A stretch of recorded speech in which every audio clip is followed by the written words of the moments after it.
नमस्कार। आइए देखते हैं अभिप्रेरणा के मांग सिद्धांत को। Need theory of motivation. इस सिद्धांत का प्रतिपादन 1954 में अब्राहम मैस्लो ने किया था।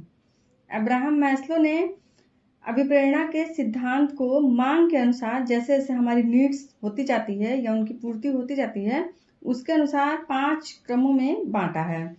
सबसे पहले हम शारीरिक आवश्यकताओं की पूर्ति करना चाहते हैं।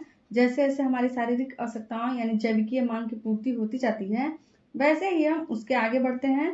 पहले शारीरिक मांग की पूर्ति हो जाती है यानी कि भूख, प्यास, नींद, इन सब की संतुष्टि होने के बाद ही फिर हम सेफ्टी नीड्स की तरफ बढ़ते हैं। हम सुरक्षा की मांग को पूर्ति करना चाहते हैं। जब सेफ्टी की पूर्ति हो जाती है तब सामाजिक मांग की तरफ हम आगे बढ़ते हैं। हम चाहते हैं कि हमारी जो सामाजिक मांग है वो पूरी। उसके पश्चात ही हम सम्मान की तरफ बढ़ते हैं और उसके बाद आत्मानुभूति की मांग की तरफ। इन सब को एक एक करके क्रम से समझने के लिए हम इसका शिक्षा में भी प्रयोग बालक को लर्निंग कराने के लिए कि कैसे वो अच्छे से सीखे जो उसको सिखाया जा रहा है। उसके सिलेबस में जो भी चीज़ें हैं, जैसे जो भी करिकुलर एक्टिविटीज़ हैं, जो भी पाठ्यक्रम है, वो कैसे उसके जीवन के लिए हेल्पफुल है। इन नीड्स को, इन आवश्यकताओं की पूर्ति वह कैसे कर सकता है, हम इसे कोरिलेट करके उनको समझा सकते हैं कि किस तरह ये जो पढ़ाई लिखाई है, खेल कूद है, ये सारी चीज़ें इन सारी नीड्स की एक एक करके पूर्ति कर सकती हैं। और हमारा जो सिलेबस है वो इन सबको ध्यान में रखकर ही डिज़ाइन किया जाता है और बनाया जाता है ताकि हर लेवल पर मतलब बच्चे को उसके अनुसार उनकी आवश्यकताओं की पूर्ति की जा सके। सबसे पहले हम देखते हैं जैविकीय मांग को। जैविकीय मांग के तहत हम सबसे पहले अपनी भूख, प्यास, नींद इन सब की संतुष्टि करना चाहते हैं। और जब हम अपनी भूख की पूर्ति कर लेते हैं, नींद की पूर्ति कर लेते हैं, तब हम सोचते हैं कि अब हम आगे अपने आप को सुरक्षित रखने के लिए कुछ करें। जैसे मान लीजिए हमें भूख लगा है, हमने भोजन प्राप्त कर लिया, हमने अपने भोजन के लिए सामान इकट्ठा कर लिया, हमें भोजन की प्राप्ति हुई। अब आवश्यकता होगी कि सर्दी, गर्मी, धूप इन सब से बचने के लिए हमें एक घर की। अब घर की आवश्यकता हमें सुरक्षा के कारणों से होगी। जब हमारे पास एक अच्छा घर भी हो गया, भोजन भी हो गया, तब हम उसके पश्चात ये सोचेंगे कि हमारे आसपास के लोग जो हैं या हम जिस समूह में रहते हैं उन लोगों के साथ बोलना, बात करना, मतलब एक सामाजिक व्यक्तित्व हमारा होगा। हम आसपास के लोगों से मिलना जुलना पसंद करेंगे।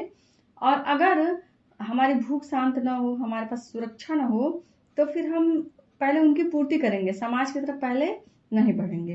जब इन 3 स्टेप्स पहले, दूसरे, तीसरे की पूर्ति हो जाती है, जैविकीय मांग, सुरक्षा और सामाजिक मांग, तब हमें एस्टीम नीड्स उत्पन्न होती है यानी कि हमें सम्मान की आकांक्षा होती है। हम अपने समाज में जिन लोगों के बीच हम रहते हैं उनके बीच हम अपने आप को प्रतिष्ठित चाहते हैं कि हमें मतलब सब लोग हमारी तारीफ करें, हमारी प्रशंसा करें, हमारा एक पद हो, हमें सब लोग सम्मान की दृष्टि से देखें। जब इन चारों आवश्यकताओं की पूर्ति हो जाती है तब हम आत्मानुभूति की मांग उत्पन्न होती है हमारे अंदर।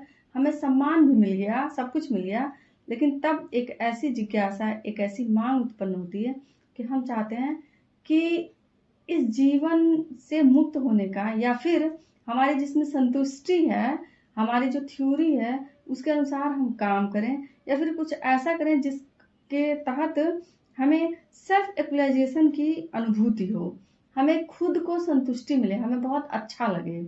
हमारे पास इन सारी मांग की पूर्ति होने के बाद ही आत्मानुभूति की मांग उत्पन्न होती है।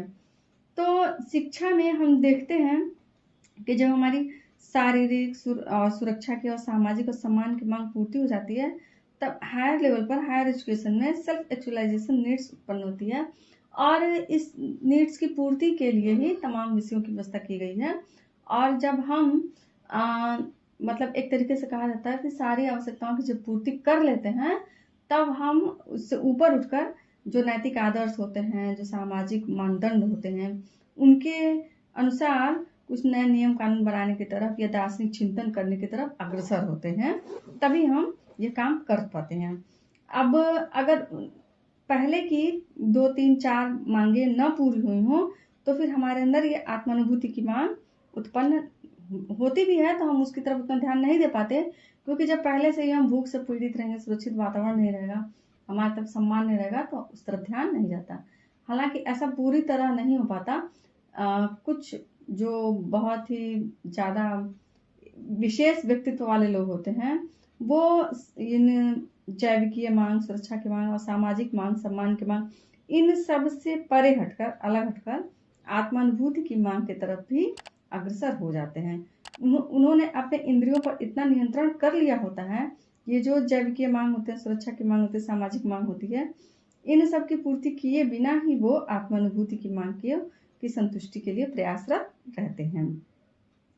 मैस्लो महोदय ने या अपने सिद्धांत में हमें इन मूलभूत मांगों की पूर्ति के अनुसार अभिप्रेरित करने के लिए निर्देशित किया है, और उनके अनुसार हम अभिप्रेरणा प्रदान करने के लिए इन चीज़ों का ध्यान रखते हुए, इन मांगों को ध्यान में रखते हुए शिक्षा में मोटिवेशन को अप्लाई कर सकते हैं और स्टूडेंट्स को मोटिवेट करके एजुकेशन में हेल्प ले सकते हैं, लर्निंग को मतलब 100% करवा सकते हैं।